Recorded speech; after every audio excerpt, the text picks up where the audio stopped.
ধনী বানিয়ে দিবেন। দোয়াটি করবেন কখন? ফজরের নামাজের সময় 2 রাকাত সুন্নতের পরে, ফরজের আগে। মনে রাখবেন, আজানের পরে, একামতের আগে এই সময়টা আমরা অনেকেই মসজিদে গিয়ে চুপচাপ করে বসে থাকি। আপনি এই সময় আল্লাহর কাছে দোয়া করবেন।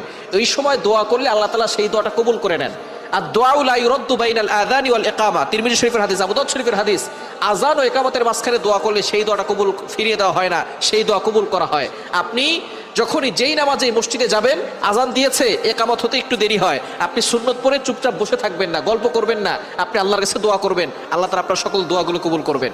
ফজরের সুন্নতের পরে আপনি ফরজের আগে মধ্যবর্তী সময় আপনি সুন্নত ঘরেও পড়তে পারেন। আজান দিয়েছে, আপনি একটু আগে উঠবেন, তাহাজ্জুদ নামাজ পড়বেন, অথবা আপনি তাহাজ্জুদ নামাজ পড়ে সুন্নত আজান দেওয়ার সাথে সাথে সুন্নতটা ঘরে পড়বেন।